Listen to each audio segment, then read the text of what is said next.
to Jake Jackets. Gear up to fire the cannon and hit the ice with your host, Jay Ashdown and Jake Gehringer. I said cocaine waffle. Yeah. Oh my gosh, I'm still kind of out of it. I'm just getting up for all of this morning. What time did you get up? 7:45. Yeah, I got up at 7, probably. And then, I don't know, going through everything over the last few days with just with work and our systems still being down. I know we're into the meat and potatoes of the show really quick, but still, I've complained about this from. I don't think we're in the meat and potatoes. We're a minute in.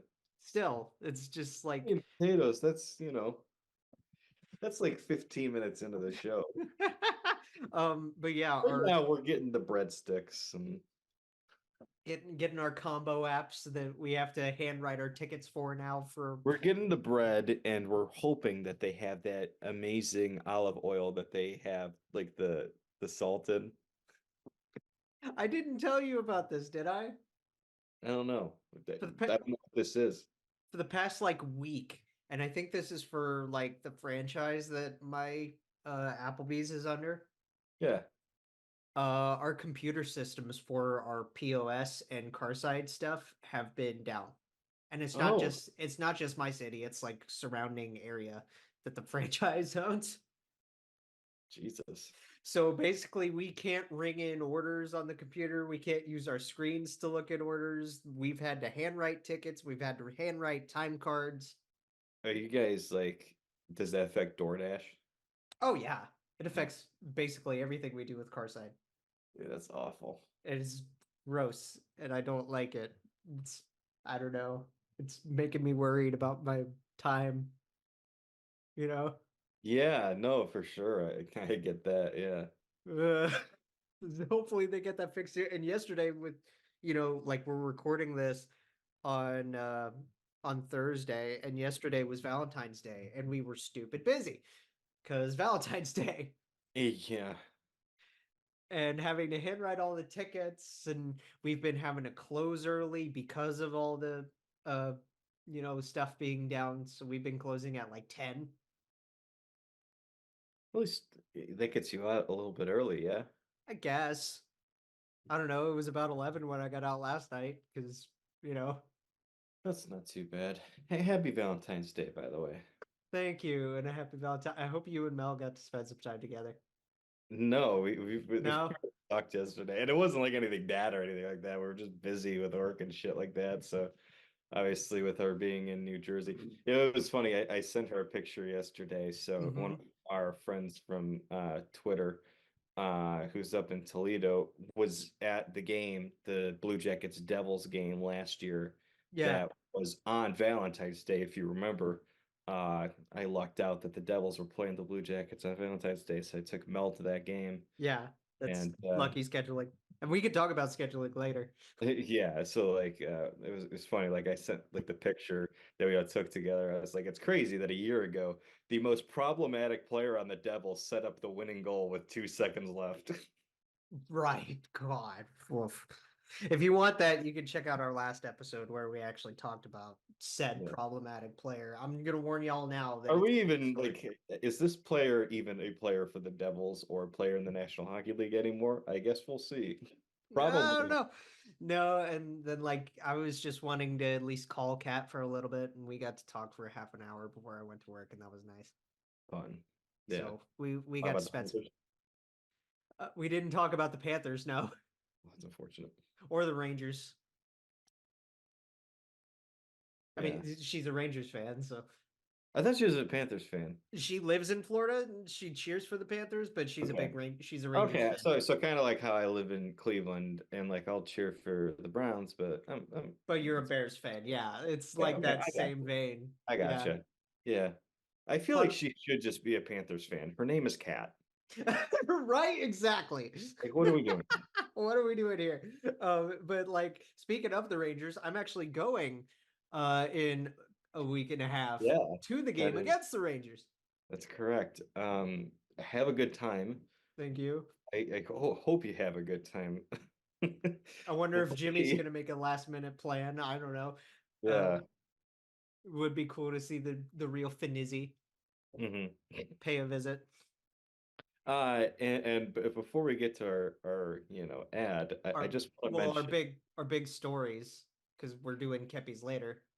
Remember? Yes, but before we get to all of that, I would like to mention that it would be in your best interest to throw some money on DraftKings on the Artemi Panarin goal. It's Oh coming. yeah, dude, that's Coming. obvious. Yeah. And a quick shutout. Yeah, I mean, Because let's be frank. former Blue Jackets. Yeah. Let's be frank. Columbus legend Jonathan Quick is gonna put up some magic. Ugh. Who was acquired, by the way, from who? We're still talking about Quick? Yeah. Who acquired Quick? Vegas, No, who sent him through us? the Kings. He was a king. He went to Columbus and then he went to Vegas. Yeah, and how did he get to who was the guy that got him to Columbus? Oh, that's really what you were going for? Yes. That's a terrible transition. Dude, I'm trying here. It's been That's a like, terrible dude, transition. it's about as long as the All-Star break was between episodes. Okay, Yeah, so that's fair. we're You're just a little you're just a little rusty. rusty. You're just a little rusty. It's okay. God, that All-Star break was long. Yes, it was. Yeah, it took forever. It was frustrating because I looked at the schedule once the All-Star break ended, and I Yeah. was just, Jesus, we don't play for like a while. We'll And talk then about that for after the first Kepi's time ends, but all season long, I woke up and checked the scores yeah. and just completely forgot that the previous day there was a game. Oh yeah, I forgot I to haven't set. been able to watch every game, but I've at least been aware when there has been games. Yeah. This was the first time in a long time that I woke up and I was like, they played yesterday? Exactly. That was how I felt when it was like, oh yeah, fantasy's back. And then they lost, and I was a little relieved. I was like, wow, I didn't miss anything. Couldn't even tell you what happened in the game. I was like, whatever. I didn't even check. Yeah, it was Tampa game anyway. Meh. So do we want to talk about the stuff that broke this morning first, or do we want to go chronological with the fun stuff? I do think we should go with Kepi's first, and then we'll get Do you want to do Kepi's first? potatoes. Yes, because everybody knows what we're going to talk about in a bit, and they can wait.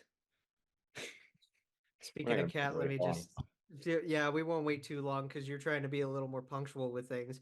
Yes, Um, I'm being a little bit smarter about how I do things. It's The least I could do for this podcast since that's a change of pace, isn't it? about 92% of it. That, But you know what? I'm going to lessens try and my- make that a crisp 89%. That I was gonna say that lessens my workload by about 5% because you said I do 94.7 around my birthday. Oh yeah, I don't remember saying that number, but how perfect you said that makes me believe that I did say that. Hey, I remember the tweet, so Oh, okay. It was okay. I got you. I just remember the tweet. It was funny. We all know the hockey games go fast, right? The season's actually going by pretty fast, which is weird. Surprisingly, with how bad we pri- are, it's actually going by fast. Yeah, exactly. But with DraftKings, which is an official sports betting partner of the NHL, you can score faster than anything going on the ice. And this week, new customers can bet just $5 and get 200 instantly in bonus bets. So let's take a look over here. Yeah. NHL games coming up for the next few days. Do we want to start with Tuesday or Wednesday since that's our? Oh my God, time is a flat circle. That is your favorite circle. So today's Thursday. So today is Thursday. Wednesday. So Wednesday, let's see here. The Wild are minus 115. I think they're going to win that game 3-1. So I'd put my money on the Wild to win. Hold on. So there's 7 or so on this Thursday slate here. We got But the you crack. said Wednesday, so I'm going to go on the Wednesday slate. The Jets are minus 450, but I think they are due for a shutout. They could win a low, and they could win that thing 1-0. Oh yeah, they could. Yeah. God damn you. Kraken and Bruins. This will be a fun one. Jesus, there's 3 games yesterday. We got 2, 4, 6, 7, 8. 13. Jesus Christ. It's like 7, then 2, then I was going to say, how many do we have tomorrow? Do you know how many we have tomorrow? It's like 3. 1. Wow. What is that one? And it's Canes Coyotes. Oh my goodness. Let's take a look at that bad boy right there. Yeah, actually, let's take a look at that. The Hurricanes are minus 190. 198 from what I'm looking at on the app here. Oh yeah, sorry, I was looking at on Yahoo Sports because I was just looking for like all the matchups. I should probably go Yahoo Sports. Actual app that we're using. Yeah. The Canes are favored at a minus 198. And the Coyotes are a plus 164. I actually kind of like that for the Coyotes. Yeah, you know what? I like the Coyotes in that one. We've got obviously same game parlays to look at. The quick ones, the Carolina money line, and over 3.5 for the Canes and team total goals. I bet the under on that one. We could. It'd be fun. Yeah. Tie no bet, 60 minutes. Oh, one of my favorite bets to do. Mm-hmm. You can do first or last to score. Oh, yeah. And one of my favorite bets that you can do is plus 4,000. You could just bet on there not being a single goal. I mean, I It's feel just like going 0-0 to a shootout. If you put $10 on that, you're winning like 410. Like I feel like with that one, you still could get at least a few goals in there. Because no. I First don't to know. score, neither team. It has to be 0-0. No. I'm not talking about that in particular. I'm just talking about the game. Just the game? Yeah. Oh yeah, no, definitely. I think, but I do think it's going to be a lower scoring game, probably like a 2-1, 3-1 kind of game. 3-2 maybe. Yeah, I think the under would hit in that game. So that would be my bet more than anything. Don't pick a team, just bet the under. I mean, if we're playing, if the Coyotes are starting Ingram, and we know how Ingram's been this year. He's been phenomenal. He's been wonderful. And then I don't know, because I saw that Freddie Anderson is back on the ice for practices.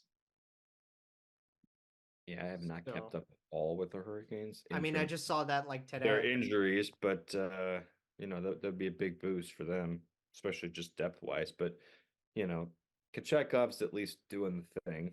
His numbers aren't outstanding, but he's getting the job done. Piotr's doing fine. Yeah. And I mean, that defense really, does the work for him, which is the least we can say for our team. Anyway, if you want to bet on Canes Coyotes, all you got to do is download the DraftKings Sportsbook app and use promo code THPN. New customers bet just $5 on the NHL and get $200 instantly in bonus bets only on DraftKings Sportsbook with code THPN. The crown is yours. Gambling problem? Call 1-800-GAMBLER or visit www.1800gambler.net. In New York, call 877-8-HOPE-NY or text HOPE-NY 467-369. In Connecticut, help is available for problem gambling. Call 888-789-7777 or visit ccpg.org. Please play responsibly. On behalf of Boot Hill Casino and Resort in Kansas, 21 plus, age varies by jurisdiction, void in Ontario. Bonus bets expire 168 hours after issuance. See dkng.com/hockey for eligibility and deposit restrictions, terms, and responsible gambling resources. NHL and the NHL Shield are registered trademarks of the National Hockey League. Copyright NHL 2024. All rights reserved. Bang. Boom. Keppies. I'll go first. Are you sure you want to go first? Yes, because your topic is one we're going to talk about more. Okay. So we're doing things a little differently today. Uh, my Kepi is going to go to the fans. Fifth line, this one's for you. Yes, because and we're not going to get into what was said because I said this earlier to Jake. This person's not worth our time. Just outline the story, because I know A we've been in the podcast. yeah. I don't even know what podcast it was. To be honest with you, I don't. It get was the details. it's people that we know. Yeah, and look, I'm not going to be too hard on anybody who was on that podcast. They weren't the one who said the thing. So, I'm not going to get into too much of judging reactions or anything like that. To be honest with you, I didn't know originally what it meant. I had to look it up. Oh yeah. So I again, I'm was not, getting but again, I'm texts. not going to say it. I was getting texts left and right. Like, did you see this? Yeah. Patrick Land, I saw it, obviously very upset about it. And the story isn't what was said, and the story isn't Line A's reaction. The story is the fans' reaction. Mm-hmm. Uh, Not sure what the total's at now, but as said yesterday, over $10,000 donated by Blue Jackets fans to, I believe it's the organization that Patrick Laine has been donating money to for every point or goal he scores. Something like that. It's one of To help it's with mental something health. tied to it's something tied to the Blue Jackets Foundation through what Patrick's doing. Yeah. Um, And Johnny has now decided to pitch in. Johnny's joined the fight. Yeah. Johnny's joined the fight. So it's big, man. Mental health is obviously an insanely important aspect of just day-to-day life. You and I've Yeah. talked about that on several occasions. Mm-hmm. And this is one of the ways that we beat the thing. We can take something bad and turn it into good. And I look at this incident, and all I can think is like, this is what the Blue Jackets fan base can be. It doesn't have to be represented by one person's comments. We can collectively come together as a group and be good people. And I was thrilled to see it. So kudos to everybody who donated and is helping to make a difference with that.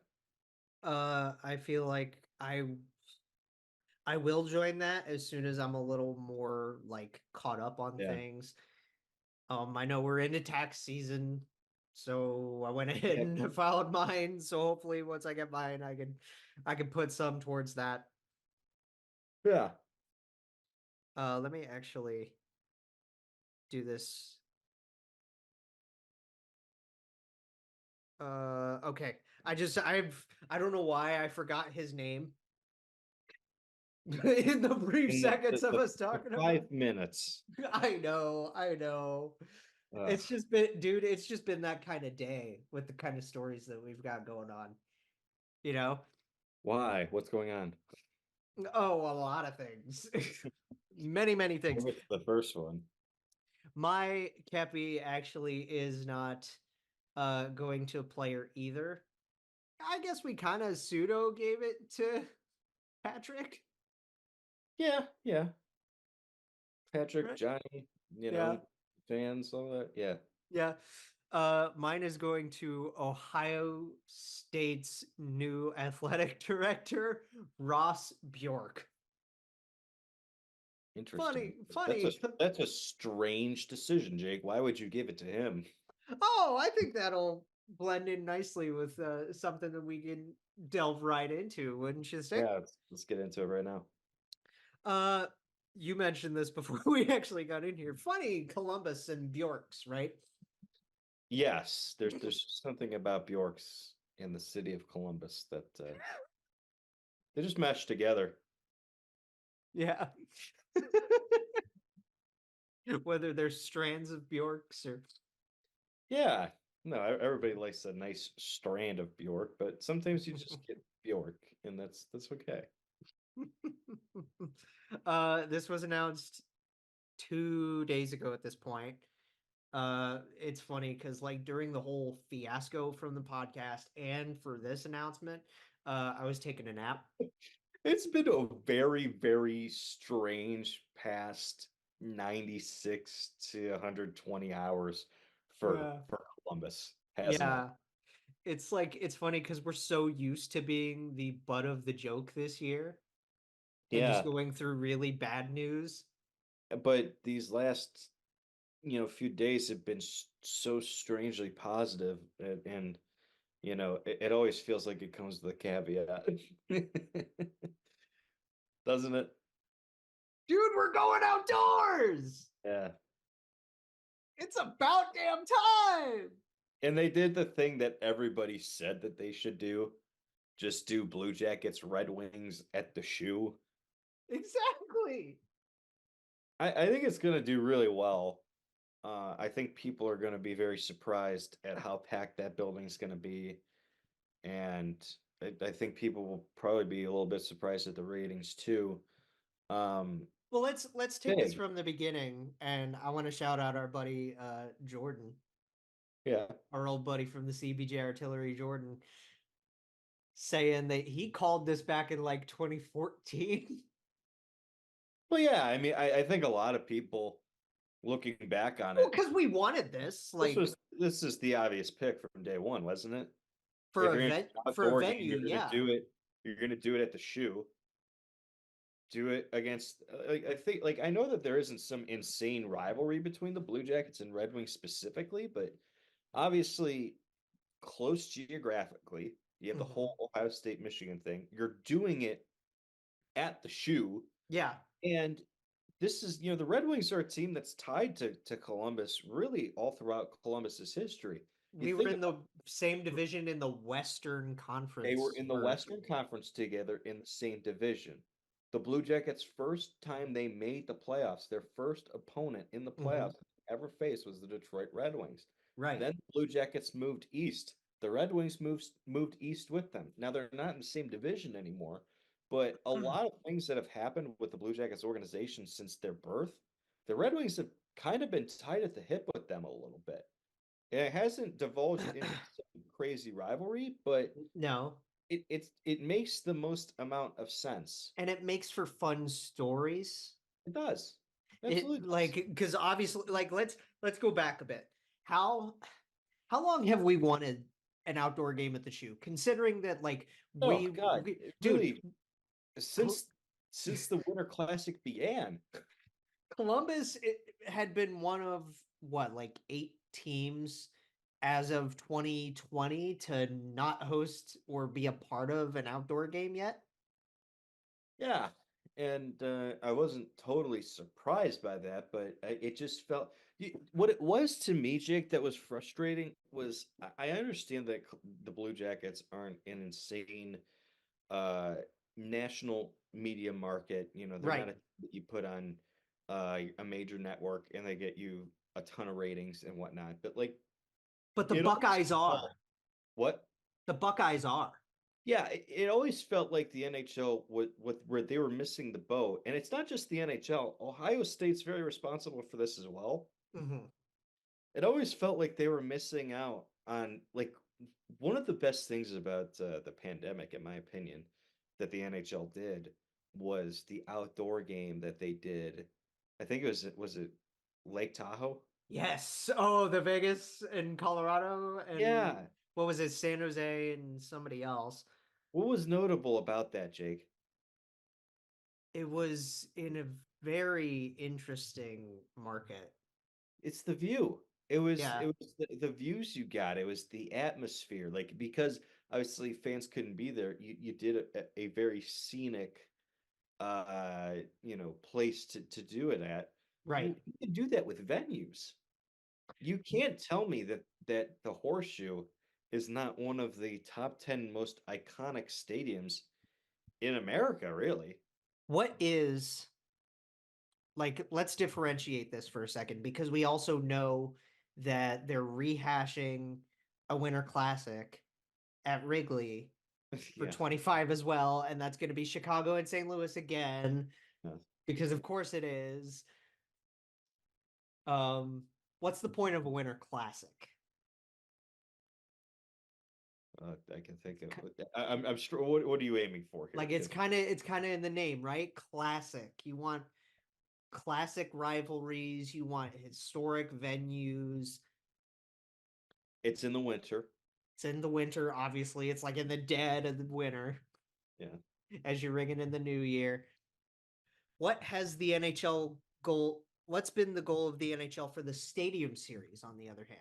They want cutting edge venues. They want, sleek looks. They want new teams ish. Yeah, the whole point of the Stadium Series was to give more. It was just basically just to have more outdoor games, But It was basically, kinda yeah, like, it's like that's a new revenue source, right? yeah. So like it gives you more opportunities to do these outdoor games, include new teams, et cetera, et cetera. But when it Uh, comes to the aesthetic of things, there is an aesthetic there, isn't there? Because yeah, you think about some of the most iconic winter classics. There are so many good ones, especially in the early days. They did Wrigley between the Red Wings and Blackhawks in 2010. That was a good one. the 2014 one at the Big House is probably Yeah. the Oh most my notable God, one. Red Wings Maple Leafs. Yeah. It was unbelievable. That right there should have been their cue to do Columbus. Not Exactly. necessarily because of the team, because the team wasn't even great back then or anything like Right. that.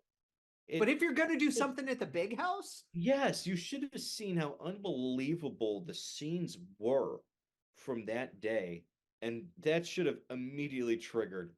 Dude, we could just do this. We can include the Red Wings again because they were still in the midst of making the playoffs all those years. right. They still had Datsuk and Zetterberg and all those guys.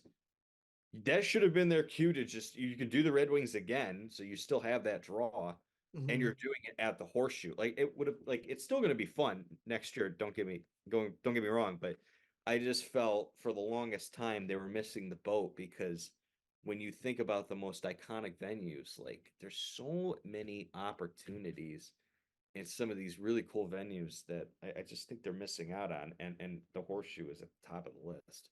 The thing about getting a Stadium Series as opposed to a Winter Classic as well, like we were like, give us a Winter Classic in the shoe, and at this point, it's just like, just give us an outdoor game. It doesn't matter if it's stadium or what.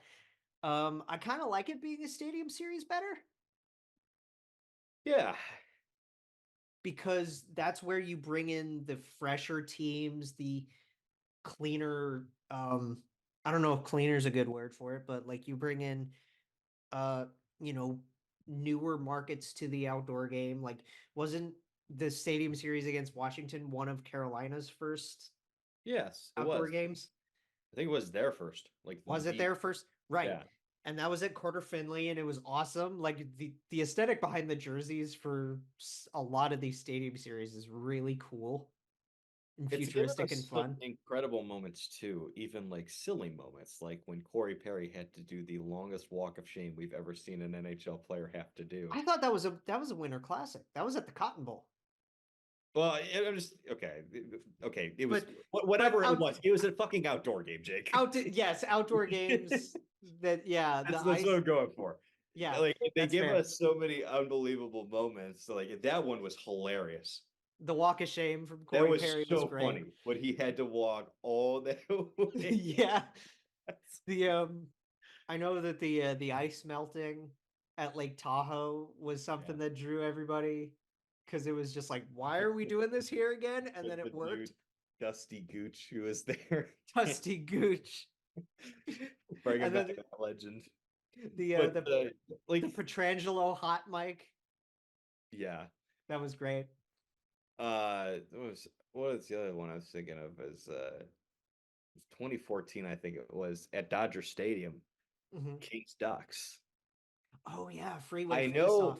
California is difficult to do for Yeah. obvious reasons, but when you talk about iconic stadiums, if you want to find a way to get, the Sharks involved, whether if they're facing the Kings or the Ducks or even Vegas, Go to Oracle Park or something. I'm not even thinking Oracle. Rose Bowl. The Rose Bowl, you're right. Yeah, dude, the Rose Bowl would be now again, or Oracle Park would also be pretty good. Yeah. California's got some unbelievable stadiums. Oh yeah, they do. But like dude, the Rose Bowl, it's the Rose Bowl, man. if Vegas wants to do another one, I'm sure Allegiant would be fun. Well, isn't that all indoors? Is it all indoors? Yeah, I'm fairly certain that's like all Well, indoors. then whenever the Athletics get their new ballpark, I guess. Yeah, that's true. That's true. Like I don't know when that's gonna happen, but that could be a possibility too. Like Sorry, A's fans, but like we'll we kind of figure had out to whatever happens with Arizona. right. They say if they go. Florida still needs one, right? I'm not sure. Maybe if They they do, might. I'm sure. But again, like here's the other thing. And then Like the other one, like the one that's coming up, right? Because isn't there a Stadium Series coming this weekend? There's two games. There's the Battle of New York with the Rangers and the Islanders, and then Philly and Jersey, and they're both at oh, is MetLife. that already this weekend? I didn't realize. I think that's this weekend. Oh, Jesus. For some reason, I thought that was in a couple of weeks. Gosh, I'm so off on my dates. I do love the jerseys, like but New Jersey's Stadium Series jersey this year. Like Neil snagged one, and it is So it's Rangers gorgeous. Isles at MetLife is on Sunday. Uh-huh. And the Fly, Rangers one knocked it out of the park too. Flyers Devils is on Saturday. So you are correct. It is this weekend already. Wow, yeah, because I saw posts about the truck coming in and all of that stuff. That's so cool. So like, No, that's right. I should have known because my buddy Drew, who's a Flyers fan's going, and he literally texted me about this the other day. I mean, Neil got his jersey right away. Yeah, yeah. And again, the Devils jersey sick. The Rangers knocked it out of the park with theirs. The Flyers one is fine, and the Isles one they didn't really even try. Can I be honest with you? Hmm. Thought all of them were kind of mid. Not the Islanders. That one's way below mid. That one sucks ass. But I Oh thought yeah, the I Islanders didn't. one put as much effort into it as their first reverse retro. Yeah. No, like the Flyers is fine, but it feels like a concept we've already seen. Well, I mean, the Flyers don't do too much. Yeah, so They like just don't do too much anyway in terms of the like. Rangers tried something new, which I appreciated the effort. I like it. Okay, that's fair. I like it. It's fun. I And then don't. I don't and then hate it. I just, it's yeah.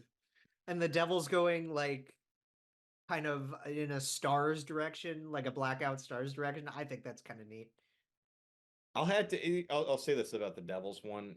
I'll have to see it on the ice to determine if I actually like it or not. That's fair. That's fair. That's yeah. And who knows? Maybe if I see the Rangers or Flyers ones on the ice, maybe I'll change my opinion about that too. Well, because think how it looks on the ice is obviously a big factor. The Islanders has no chance of ever being liked by anybody. I know that the to put it into perspective with the Rangers and the Flyers ones for you, we were talking about classics earlier. Think back to 2012. That was Flyers. That was Rangers Flyers. Yeah. I remember the dude that was one of my dude, favorite jerseys Mike that the Rupp. Rangers have ever had. Mike Rupp, yeah. He had 2 goals. Scored on Sergei Bobrovsky was in that game. Oh gosh. King Henrik made the save on the penalty shot late against Giroux. It should tell you though, like how like they've butchered these winter classics a little bit. And the reason I know that is because there are winter classics that have happened recently that I either have not watched or were not that memorable. The game we're talking about was 12 years ago, and I'm remembering all these details about Claude Giroux and King Henrik and Mike Rupp scoring twice and Sergei Bobrovsky being in net over Ilya Brandon Dubinsky was in that game. Brandon Dubinsky was in that game, man. Yeah, like it should tell you everything. Scott Hartnell was in that game. Oh, Heartsy. God, I miss those guys. Yeah, so like and just the early ones in general, you got the Sabres Penguins one, which was at the Bill Stadium.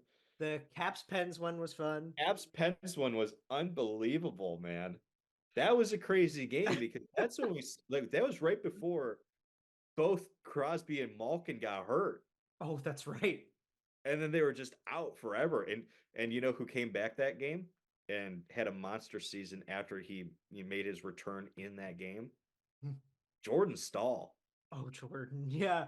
Yeah, Jordan Stahl came back that game and had a phenomenal season for the Penguins. Really stepped up when Malkin and Crosby went down. But that's what I'm like. I'm going on this random rant just to signify like Well, there's a memorability with these games when it yeah. hits, and it just hasn't hit the same way recently because I just don't think they've found that early magic. Now, some of that magic goes away naturally the more you have these games, Yeah.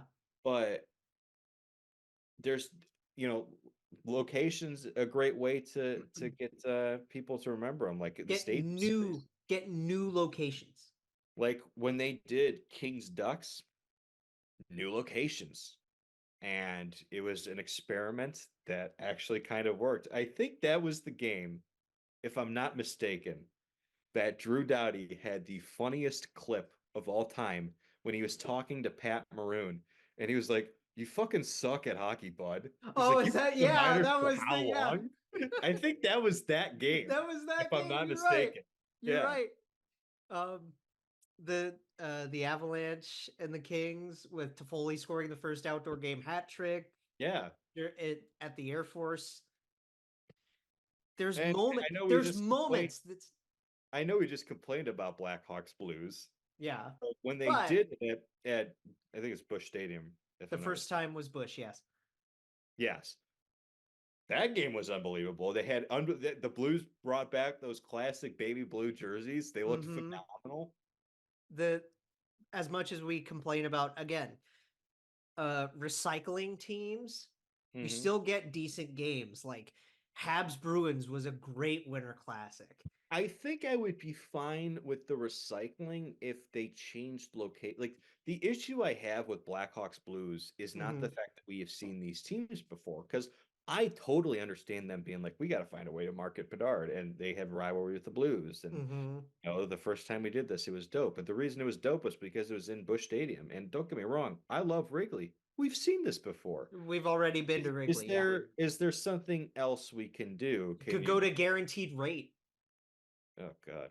Well, Uh, maybe you don't yeah, want to. Like have they done? They've done one at Soldier they Field, right? did one at Soldier already. So my issue here is not so much Chicago. It's there's nowhere to go in Chicago you haven't already been besides Right. guaranteed, right? And nobody wants to see that. Nobody wants to see Ah, that. well, So why don't you get the Blackhawks to play a different team other than the Blues on the road?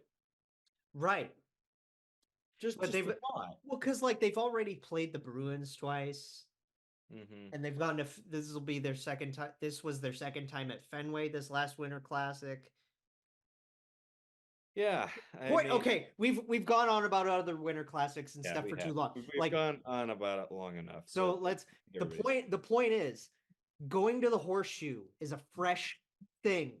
it's good for the league. It It's is. good for the league, and getting the we've talked about the Ohio State Michigan thing. You could totally do like, dude, if you could Sure, I do and there's tie-ins. You could do the college themed jerseys. I do not want to do that.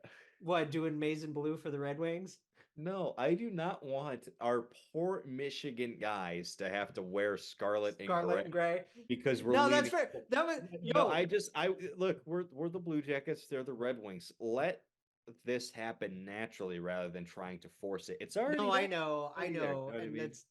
that's still like that is a point though, is having so many Michigan kids on this Columbus team, Yeah.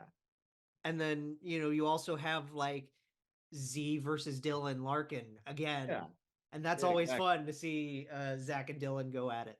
Like we already know that the Ohio Michigan thing is there. We don't need to force it. It's there. It's there. And everybody knows it. Like and when the reason I bring up venues, I'm not the only person who's like this. A lot of people will check out a game if it's at an iconic venue that they'd Right, like to see. So even a casual fan who doesn't give a shit about the Blue Jackets or even the Red Wings might tune in for even 5 minutes just to see what this looks like at the Horseshoe. right, exactly. And that's good. That's a good thing. So look, we're obviously excited about it. And I it think took other fans should forever be excited because about it of too. well, like it took forever because of previous athletic regimes at Ohio State. So it was really more of an OSU. Gene. Yeah. Okay, this is spreading a little Dinkelberg joke in there. Yeah. I like it. Um, It's hard to do it because there's not enough syllables in gene. in Gene. You can't even get an inflection in there. You can't do it. It's a fail. But yeah, we're obviously really excited. They're scheduling this for March 1st, 2025. So we've got some time. Yeah. A little over a year. We got some time to build up the excitement and think up some fun concepts and things. Well, and who knows? I think the Blue Jackets could have a very different look in a year. They very well could. And why is that? Well, sometimes you just need to make a change at the top. We've been talking about this all year long. Yeah. You guys know this, that we've been rehashing the front office point all year long. Yeah. And this kind of came out of nowhere this morning in It terms of the did. news. It was very strange because this was not.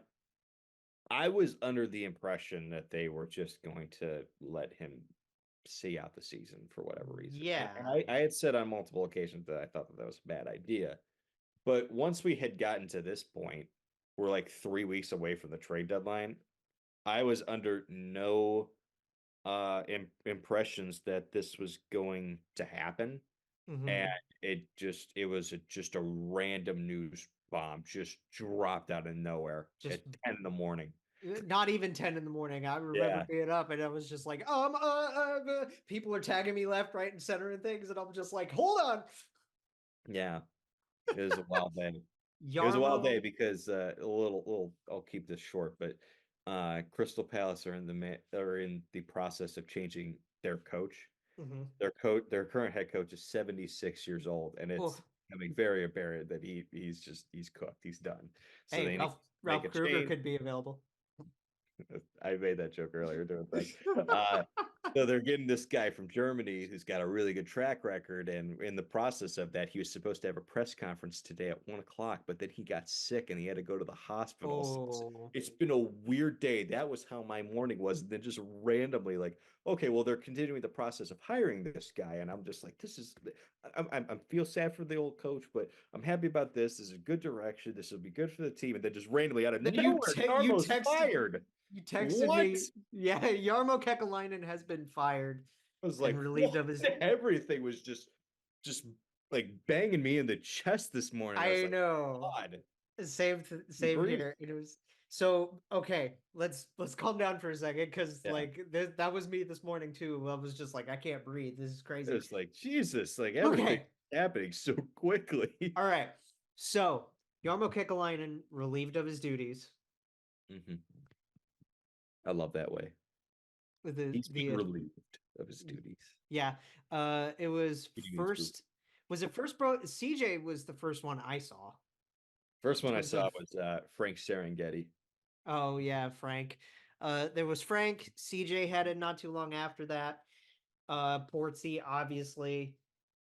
Yeah, I don't know who specifically had it first, but Jeff, Dylan, it was everywhere after a while. So Jarmo, after 11 years at the helm. Yeah. And he still has a year left on his contract. Yeah. So they're going to be paying that out. Yeah, assuming another team doesn't hire him. Right. But here's the crazy thing. We from the beginning, and this all stems from the Babs incident. That was the straw that we thought was going to break the camel's back. I think it was the straw that broke the camel's back. But why did we wait so long?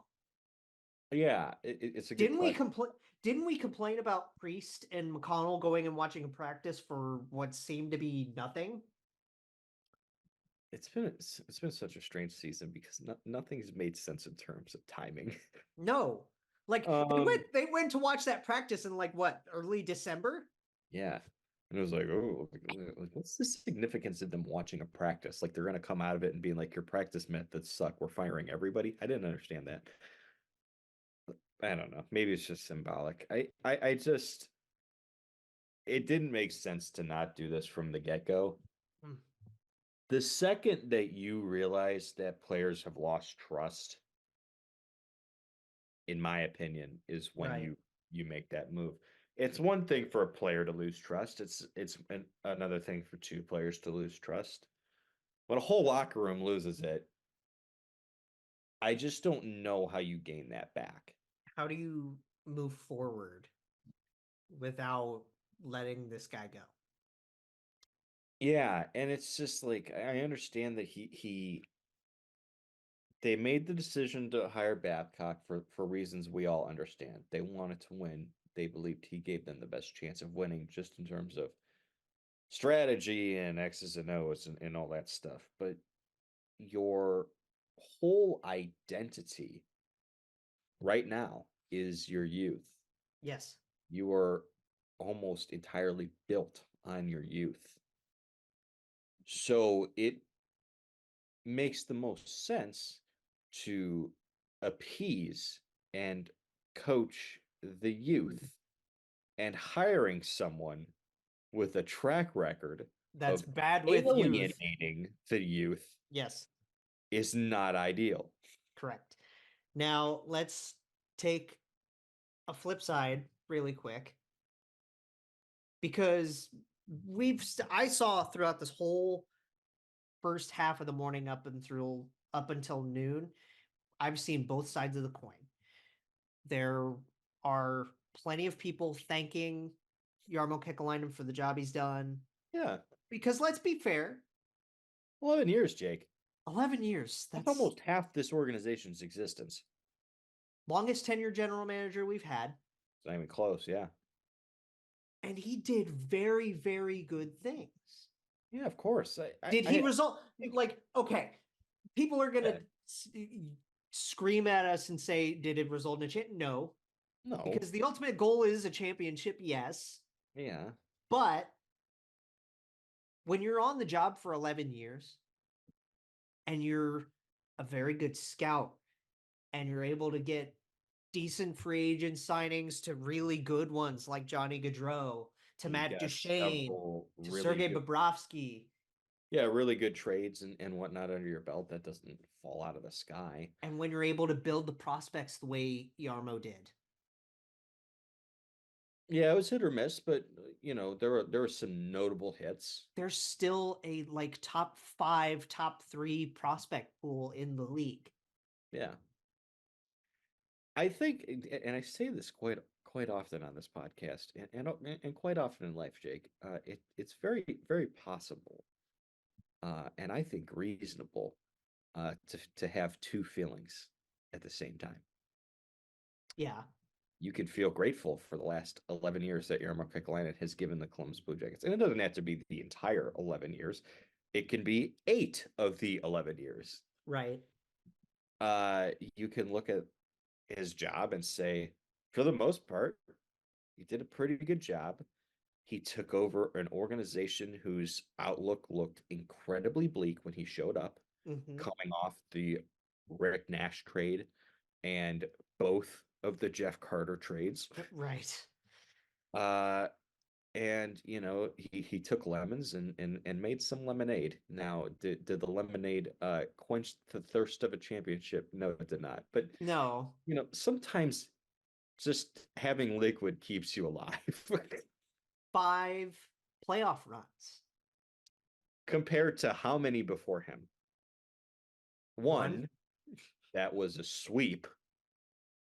I know that in 11 years, 5 playoff runs with 1 legitimate playoff series win is not enough for most organizations. No, let's be frank. That playoff series win, even though it's getting further in the window, is still huge for It's notable this franchise. because it's a monkey off the back. It's a monkey off the back. It was a huge storyline at the time. It's still to this day. It's going to always go down as one of the greatest upsets in NHL history, and it's coupled with the fact that that team went on to win the next 2 Stanley Cups and go to the finals in the next 3 years. And it starts with Jarmo Kekalainen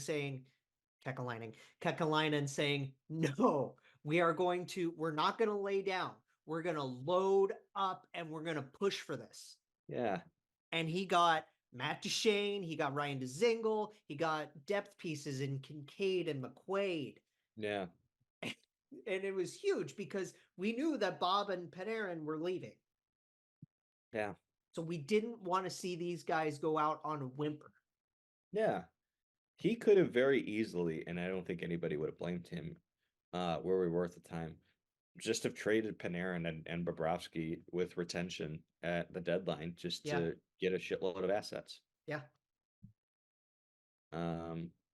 He chose not to do that. Now, whether if you think that worked out in the long term or not, I know some people will argue, "Oh, I'd rather do that." Well, you say that because we didn't win the cup, but yeah, don't forget how good it felt to do something.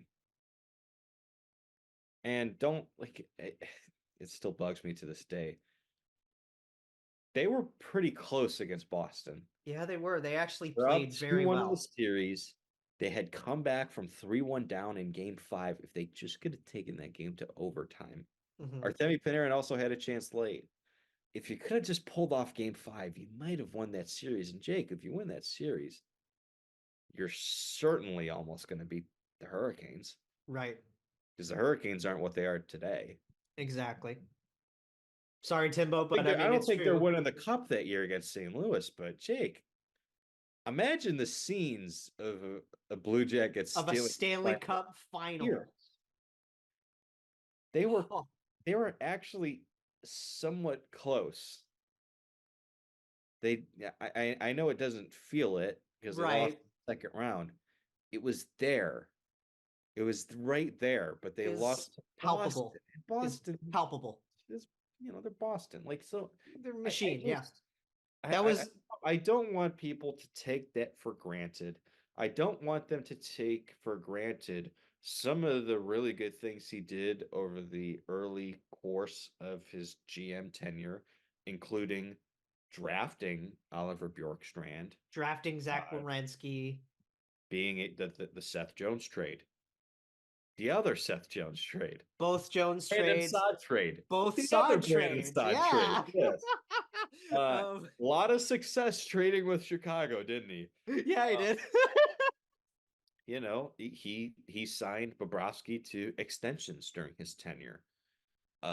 He I think one of his first moves, if I'm not mistaken, maybe this is one of the last moves that the previous regime made. I'd have to look back, but wasn't one of his first moves to trade Mark Mathot for Nick Foligno? Yes. I believe he got us Nick. I would say so. That's a big win. Nick Foligno trade worked. Do you know what other trade worked? The Nick Foligno trade. A lot of back and forth with the same guys. He did a very good. I'll give him credit for that. There were a lot of times he made a trade for a player, and then when he traded that player again in another deal, he won both deals. Right.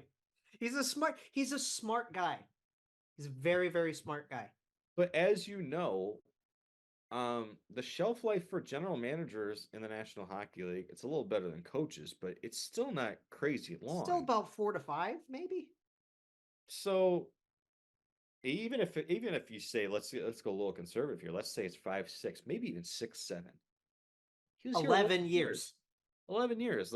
So that's not nothing. And I know the last 2 to 3 haven't been great, but even if he gave you 8 to 9 really, really good years as a GM, that's big. Yes. And I think the things that made him a really good GM for those 9 years, unfortunately, he lost his fastball a little bit, and those started to become the things that unraveled us. I want to go through some numbers really quick, but the first thing I want to say is that John Davidson will be taking over those duties as GM. I'm not on an interim basis. I'm not surprised by that, but I'm not thrilled about it either. We talked about this, how like I have more faith in JD. The thing I'll say though, and the reason I'm not totally freaking out about it is because his role is quite simple. Mhm. Think of trying to win a Stanley Cup, being a general manager in the National Hockey League, as painting. Yeah. You're trying to use your resources, your canvas, and your paint Okay, and your Bob Ross, go on. to paint the best picture of a Stanley Cup. Paint a At the end, whoever trophy paints right the here. best picture of the Stanley Cup is the one who takes home the prize.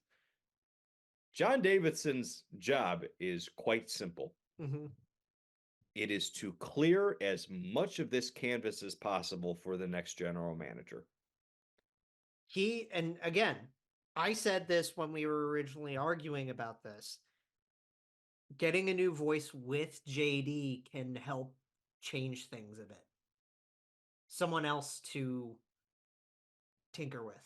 Yeah, the only reason I'm upset about JD still being around is because it feels to me part of getting rid of Jarmo Kekalainen, Mhm. in my opinion, is a way to almost sort of win a little bit of trust back with the players too. Is that Right. That's fair. To do that why with the full front isn't office. JD also in that equation? He was also a part of that process. They've been practically tied at the hip the whole time. So it feels like, you know, you're getting like if you're doing good cop, bad cop, well, let's if the cops are doing something wrong, you're only getting rid of the bad cop. Well, the good cop was a part of that. You got through to the bad cup, you're right. God, you're gonna miss doing that impression, aren't you? I am. So like, but you understand what I'm saying? Like, just because he wasn't as vocal, just because he wasn't as, you know, in the flesh of the picture, Mm-hmm. does not mean he was not a part of it. So I just don't know how effective it is. That's fair. But again, at the same time, who do you give it to? Do you let Rick Nash take over as interim? I don't think he's. No, I Is don't he think. ready? I don't I know. don't think so. I don't think so. I understand from that perspective that may be also the reason that they do it. And who knows? I think I'd be okay with it if he's also stepping down at the end of the season. Yeah, I don't know if he's gonna retire at the end of the year. Like that's a speculative thing that's going around. If that's the case, then I can absolutely live with this. I will say that again, I don't think Rick is ready for that, and I think No, I player don't think development so. director is perfect for him. Yes, I agree. Now, getting to these numbers really quick from Cap Friendly, a couple of tweets from them. Yarmo's top 10 signings by cap hit. Yeah. Johnny Gaudreau, 9.75 mil. Yeah. Zach Werenski, 9.583. Mm-hmm. Patrick Laine, 8.7. Yep. Laine at 7.5. Okay. So that was the previous contract. Yes. Bobrovsky at 7.425. That was a good deal for Bobrovsky. This is a really good deal. Brandon Saad at 6. Yeah, yeah. Cam, 5.875. Is Nyquist on there? I'm still going. Doobie at 5.85. Yeah. Bobrovsky at 5.625. Yeah. And Nick Foligno at 5.5. So no Nyquist has been on there. That's Well, like Nyquist would be tied because he was 5.5, so he'd probably be tied with Foligno. probably tied with Flegate. Okay. So what does that say? One that says like we operate as a low market, as a small market team. I don't know if that necessarily that.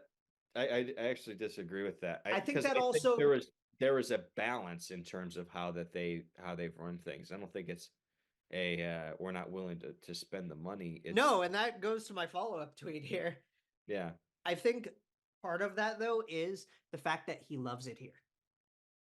Not only does Jarmo love it here, but he finds players that love it here. Yeah, definitely. Hell, I was reading Twitter earlier today, in terms of the uproar stuff. Our best fan, Madigan, Mhm. I think she said she's like neighbors with him. Jesus. Like actually like buddies with Jarmo Kekalainen, which is crazy. Saying good morning to him must be crazy. Oh, I bet it is. She'll have to tell us all about that. Must be very intimidating. Yes, God. But like, yeah, he loves it in Columbus, just like everybody we've had on vouches the same way. Yeah, it feels like, outside of a few players throughout the course of the history, a lot of guys really, really like it here. I'm not surprised by that. Look, I'm wishing him well.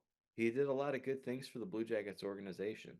Let me With get that through being this other. said- Okay, yeah, continue. Let me get through this other cap friendly tweet. Yeah.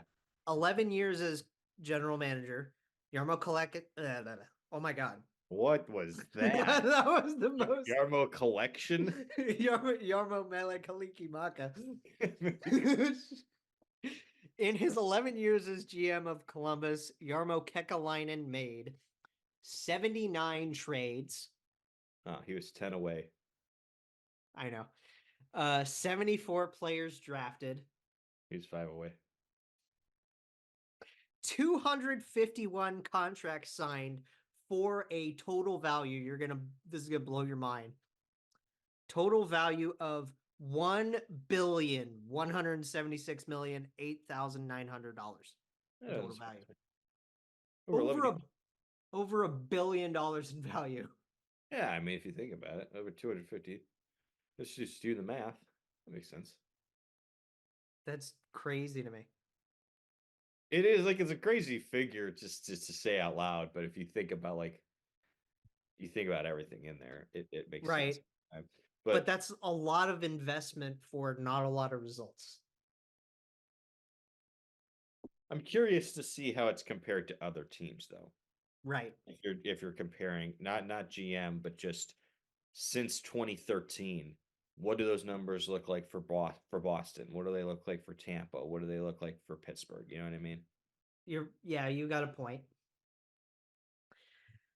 So, all that being said, I'm happy. The last thing I'll say on this is I'm just happy that they're finally, oh my God, finally, they're doing an outside search. I don't know how you read it. I think a lot of people read it as we're hiring outside. There's a very important word that I read in that I think people are missing. What is that? We will start our search externally. You're right. That doesn't necessarily mean that the finish will be external. I hope it's external. Mm-hmm. I think there's a very obvious candidate available. What names are out there other than Matthew Darsh? Yeah, well, like Darsh was the big name that's been floating around. That's who I want. There's nobody I want more than him. I do want to know like who else is out there though. I know Pierre Dorian's out there. Oh, fuck me. I know one name that people were joking about just to give me shit was Shirelli. Shirelli, yes, but McGuire. Chuck ew. Fletcher. Fletcher, of course. Yeah. There's like Bergevin. Oh god. Yeah. So like there's there's candidates. But like if we want the other guy that I'm slightly interested in, it's weird. Jason Botterill. Oh, that's right. His tenure in Buffalo is interesting because he made a lot of moves that while he was in Buffalo did not look good, but weirdly turned out better. They worked after the fact. Yeah. Like the Ryan O'Reilly trade looked awful for the longest time. And a lot of people thought that was one of his worst trades. Look at Tage now. Thompson is unbelievable. Yeah. It looked like a great trade. Exactly. So I don't know. He's interesting. He also might have been too young when he had that job in Buffalo. Maybe after a couple of years in Seattle and working with their analytics department. There was, I know this is probably not going to happen, but people were swirling around the name Jeff Gorton. I don't think so. Like, oh, just because of the ties with JD. yeah, probably. But And is I don't. he the president of hockey ops in Montreal? Yes, he's the president in So- Montreal, so I don't see that happening. Like no offense to the Columbus Blue Jackets organization, we're both fans, but you leaving the Montreal Canadiens For the Columbus Blue Jackets, right? Exactly. No, I to be honest with you, I wouldn't mind going with someone who has zero like general manager experience, just going with pure assistant GM, learning under someone really smart. Mm-hmm. I think Matthew Darsh would be such a perfect fit. Darsh sounds like that should be. I mean, we got to be careful with that because what did we say with the coaching search? How dead set were we on a guy like Bruce Boudreau? Yeah. Well, I think we were proven kind of right on that, weren't we? Yeah. So, but at the same time, like, who knows? Maybe if they went with Bruce Boudreau, we wouldn't be having this discussion at all. Right. I just think we, especially the two of us, need to be careful with being so dead set on one guy. Yeah, we should be, but I'm not gonna. So, well, I think that's my choice. We gotta wrap up this part of the talk, and I do want to give plenty of Kitos out there. But yeah, I just want to finish it up by saying that you're allowed to feel two different ways. I feel thankful for what Jarmo Kekalainen did, and I feel thankful today that we're heading in a new direction. That's it. You can feel both those things. Yeah. And I think both those feelings are very valid. And to be honest with you, I think most fans should feel that way. I don't think you should feel one way or the other. Don't go attacking the guy for like don't focus on like, especially I don't care. I don't care if you're like a, if you're an opposing fan. The point is not to dog on negatives for a guy that actually spent a really good chunk of his career with one organization that did very good things for an organization that was in the toilet. He's gonna get another job like pretty soon. Like within oh yeah. It's February 15th, 2024. By January 1st, 2026, he will be a general manager again in the National Hockey League. Oh yeah. For another team. It will not take him long to find work. Now, maybe it might be one season as an assistant, whatever, but it's not going to take that guy long. Right, exactly. He's a very, very smart guy. Yeah. He definitely knows what he's doing better than I do. There's a lot of people asking me. He was like, there were Bruins fans that were like, hey, do you want to trade an Alan Walsh client for another Alan Walsh client? And I was like, no. No, fuck off. Because there's no way we're trading Juracek for Zborov. Yeah, we fired Jarmo Kekalainen. That should have signaled to everybody that Juracek's not going anywhere. There's a lot of guys that aren't going anywhere. I do Part of wonder... me went like this is like this isn't really a theory. It's just a joke I said earlier to one of my friends. I said it to Alex. Yeah, of course. Like the timing of this firing is interesting, and I agreed with him. And I was like, yeah, what if they were planning on just letting him do the rest of the season, and he threw out some trade, like crazy trade idea to the board that was just so absurd that they were like, we need to fire him. We need to fire him before he can call this team up to make a deal. I wonder, I do wonder what that's going to leave us with for the trade deadline and how that's going to work. I think it opens the trade deadline a lot. Because the chances that Boone Jenner gets traded increased tenfold today. You think so, huh? Not saying it's going to happen, but the chances that he gets dealt to the deadline certainly increased. You With this. don't just hang up the phone. Dude, his value is never going to be higher than what it is right now. Yeah, and I wonder what that means also for a guy like Roslovic or Peak. Well, Roslovic and Peak are done with us. Yeah. We're moving on. Just wondering about the returns on Also, that. I would trade Provorov. You can Honestly, retain a little. His salary has only been retained once by the so you can Kings, so retain- we can Yes. retain some. You can retain 1.75 million. That's only 1.75 million that's affecting you for the rest of this year and next year. Mhm. A team is certainly going to have a lot of interest in Ivan Provorov at $3 million. Oh yeah. So you can almost get back face value what you initially paid to get him.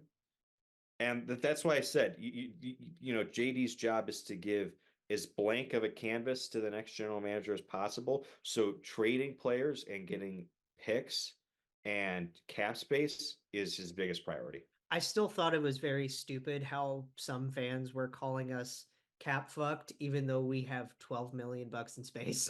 And the Blue Jackets are fine. We're doing fine. There's no. And the reason that the Blue Jackets are actually fine in terms of salary cap is because they're going to be, Even with a bit of an expensive blue line. even with some of the expenses they have, these are contracts that are relatively easy to get off of. There's not a lot of no move clauses that are really, fucking them over. There's some expiring contracts here. There are the 4 guys that I'm a little worried about when it comes to raises. Yeah. The 4 RFAs being AJ, Silly, Kirill, and Yegor. Because they're all due for raises. I think you're going to see 4 bridge deals. I mean, yeah, probably Bridges. And then the other 2 that I'm not as worried about being Bemmer and Tex. I think Bemmer's done. One's probably done, and one probably still takes a one is going to get something similar. Hit. What, yeah, Tex is going to make something similar to what he's already making. Yeah. So like Tex will be fine, and I don't know, Bemmer might walk. Who knows? But you think about like these bridge deals that you're certainly going to be giving out. That's going to make up the cap space that you're free. If you trade Provorov, Roslovic, Peak, and you're probably not bringing Bean back, that's that money right there. Right. So like that just washes out. It's definitely going to be like, I know we have 3 weeks still. Yeah.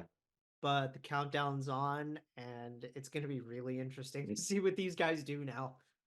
Yeah, I'm excited about it. There is something very interesting about being a seller at the deadline when you have such a young team. Being a seller and you just let your general manager go. Yeah, there's just excitement for like, oh, like what can this bring? Like there's a weird. What are we gonna do to give ourselves, as I said, the most range of canvas available? There's a weird element of chaos to this. How much paint can we get at the deadline? Is this going to be a Picasso, or is this going to be like a 4th grader's painting? Can we get a new brush?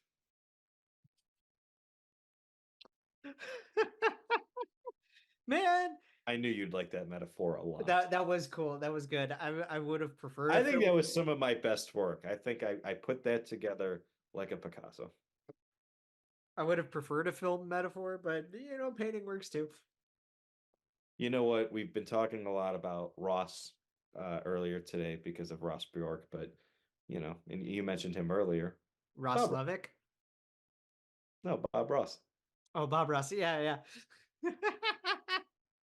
we need some happy little times, and we're gonna put a happy little bush down here. We already went through Kepis, and again, we got to thank the fans again for just doing everything that they did with the with Patty's charity and selling out against Tampa again. Yeah. 18,876. So matching Terry's save percentage as well. Fucking crazy. Man. It's been a while. Like, dude, we went through and we did our Hockey Canada episode, and then we previewed. Oh yeah, that was exhausting. And that was really exhausting. And then like the All-Star break itself was just like, what can we talk? Yeah, like this We didn't All-Star even talk about the Super Bowl. we didn't talk about the Super Bowl. The All-Star break was way too long. Mm-hmm. Like it was weird how long we went between games. It was like it was a little too quiet, wasn't it? It was definitely. You want to know what I found out recently that's part of it? Sure. I want to thank Scarlett for this. She's a Canucks fan who's a buddy of mine on Discord. She's great. Her cats are adorable. Apparently the league, ever since I want to say like 2019 or something like that, maybe 2021, they haven't even had an actual scheduled department. They've had basically AI software creating the schedule for the past few years. I have not seen this. I did not know you were going to say that. I didn't know that. They haven't had people making the schedule in years. How for one thing, how NHL is that? And for two, does that not make the most like lick of sense for the way the schedule's been this year? Because we know all of us, dude, we'll have like 13 games on a Saturday and then like We mentioned it. We have 13 games tomorrow, and then we have one on and then Friday. one game. Or no, 13 games tonight, and then one on Friday. How do you go from like having a 12-game Thursday to having like a 4-game Friday? And I understand like part of it. And that's like a good week for the NHL. Going from 12 to 4, that's a good week for us. I understand like part of it is competing with other sports that are going on around the time and venue availability and all that stuff. I'll say this. Creating schedules is so absurdly hard. It's much harder than people think, because not only are you competing with other sports, as you mentioned, concerts, you're competing with concerts, other shows, stand-up acts. Mm-hmm. You know, there's so many different events that you have at these arenas and whatnot. You graduations and stuff. Yeah, graduations too. You have to think about travel and holidays. Right. There's a lot that goes into making a schedule, so I understand that it's not easy, and I don't want to make. But it's like there's just no way that it works out. I don't know. Where you have like one day there's like 13 games, and the next game there's 2, and then there's 7 games, and then there's 4, and then there's 9 games, and then there's 3, and it's like, oh, like can't we have like 3 days back to back to back where there's 5 games and then 6 games and then 5 games, and you know what I mean? Like have a little bit more balance to it. How on earth is it always a pattern? Like there's just no fucking way. It's the weirdest. This is the like dumbest definition of all or nothing I've ever seen. Yeah. And you watched the Amazon version of all or nothing with the Toronto Maple Leafs.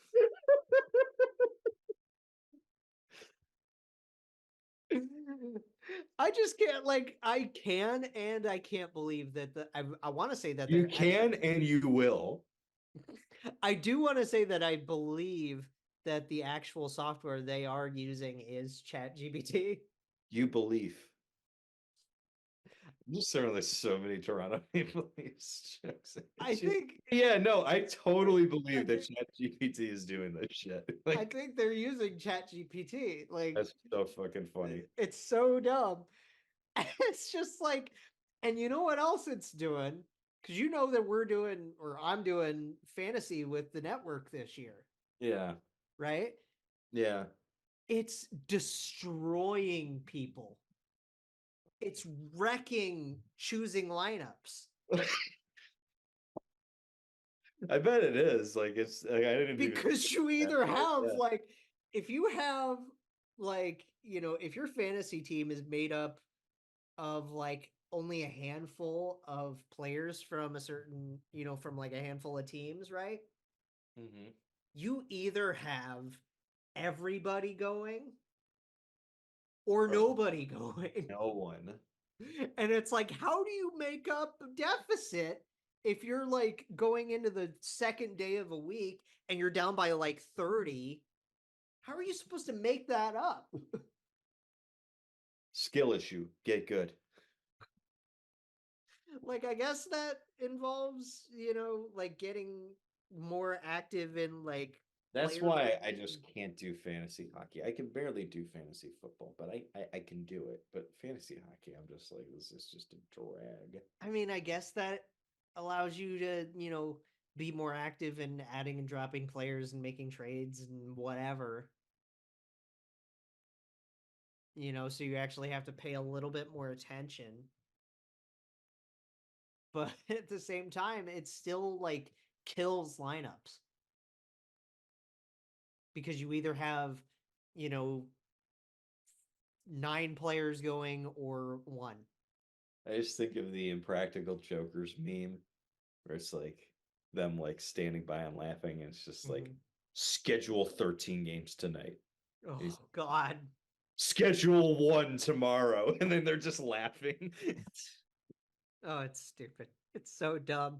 And it makes so much sense that it's AI doing this. Yeah. God. Yeah. I don't know what the next really dumb move is that they're gonna make that, You know what they could do that I What's actually think AI would do a better job at? Hmm. The Department of Player Safety. Do we want to talk about Riley really quick or something? Like, Yeah, we can make a quick note of it. Dude, that was nuts. I mean, there's the code, sure, there's the code, whatever. That was wild. Dude, first of all, I thought it was hilarious that he took a slap shot. I thought that was so funny. I mean, we've seen it. Like, I don't think Morgan Riley was nuts for doing what he did. I thought what he you did gotta, was over the line it in was a terms little over the top. of it. So I thought 5 games, like in a vacuum, 5 games is fine. Yeah. The problem is the next time something like this happens, that player is certainly not going to get 5 games. Well, you got to remember too, there was the Perron suspension that was 6 for a very similar thing. And Jacob Trouba trying to whack someone's head off, but he was like, it was an accident. So they're like, we'll give you a fine. We'll just fine you. Like, what? There's no consistency ever. It's nuts, dude. It feels like they're just spinning a wheel. Dude, They're just like the wheel of punishment. If there's one thing that the NHL does worse than the NFL and their wheel of discipline, it's the Department of Player Safety. Yeah, dude, they're awful. It's like, what? I would actually rather have AI handle that than have fucking George Peros and everybody else do that shit. At least if you put in like a script, they would be able to follow guidelines under AI script writing, right? Yeah, no, definitely. And like be consistent. Yeah. Oh man. We talked about the Stadium Series stuff earlier. And this is a fun little footnote to end things on with the Stadium Series. Coots. Yes. Oh yeah, that's right. I forgot that we put this in here. I'm happy for him. It always felt to me like when they traded away Claude Giroux that Claude Giroux, that Sean Couturier was going to be the obvious choice for the next season. But then things got a little murky with his injury situation. Yeah, and we didn't know he has come back and he's playing well. It's a no-brainer. It's absolutely a no-brainer. And good for him. Right before the Stadium Series too, that's such a fun decision to make.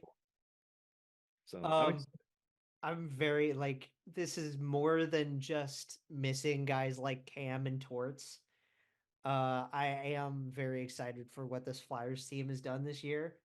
Me too. Like that's probably, like, I'm not gonna lie, that's the team I'm probably gonna hop on the bandwagon a little bit in the playoffs.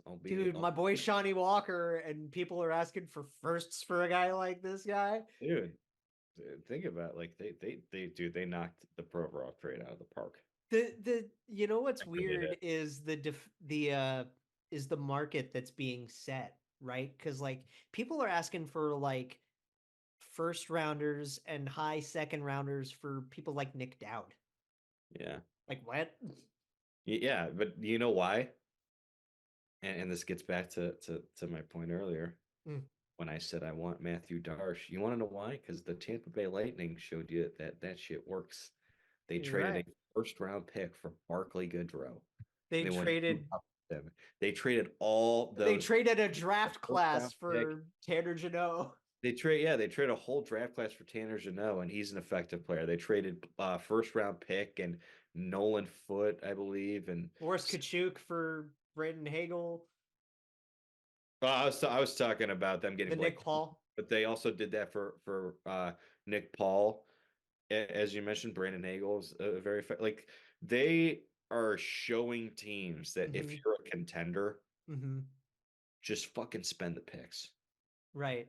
Get those guys. Like don't underestimate the value of those bottom six guys who provide such an unbelievable impact in a playoff series, because a lot of teams want to spend the picks to get the flashy names, your Tarasenkos, your Patrick Kanes, but the guys who are really making a difference these days are your Nick Pauls, are your Blake Colemans, you gotta think of ages too. Yeah, well, also in Vegas just won the cup. Who'd they get at the deadline from St. Louis? I'm blanking on his name right now. From St. Louis? Yeah, the center. Russian. Oh my God! It's right there. It's right there. It's Barbashev. Yes. Barbashev. Ivan Barbashev. Look at what a trade that was for them. God, we were both picturing him, and we're just like, what the fuck is his name? You know what it was? It's because I was thinking of Pavel Buchnevich. You're gonna have to trade more than a first to get that guy. That guy is... Dude, Pavel's been great in St. Louis. Woo! That's a piece right there. That is definitely, yeah. But like, I'm so happy for Coots. I'm so happy for Sean Couturier. Yeah. I forgot that this conversation The conversation was If that isn't us in a nutshell, but yes, very happy for Sean Couturier. Super deserved. And he's going to do a great job in that role. Do you think that he's just going to be like a couple of years and then they'll go to like an Owen Tippett or a Travis Konechny? Or do you think he's going to be captain for a while like Claude was? He's going to be captain until he's done playing. You think so? I do. He's been a flyer his whole career. You're right. Yeah, you're right. Now, maybe that changes if he decides himself to step away from that role towards the end of his career to give it to someone else, which could happen. But as long as he'll be his captain, as long as he wants to be, that's my answer. Captain Matvei Michkov. It'd be unbelievable. I did want to end this. Cutter. Oh, I was gonna say. Oh wait. I did want to. It even had the CC. The I know, right there. Right there, man. Come on, man. I did want to end this talking about the warning, but you didn't watch the video or listen to the song or anything. Yeah, terrible with that. I gotta go on since I'm on. That's fair. We could talk about the warning at the top of the next show because I really want to talk about my girls. Sounds good. And I want to jam out to Sick with you. So we'll see y'all when we see y'all next. Probably, are you able to do a show Saturday? I will get back to you, so do not make it official. Okay, we'll not make it official, but hey, on the 25th, come and see your boy. Yes. Do it. Get. We love y'all. Jake Jackets, a podcast for fifth liners and all puckheads around. Follow the guys on Twitter at Snake Garinger, GARRINGER, and at by J Ashdown. And subscribe on YouTube or wherever you listen. March on.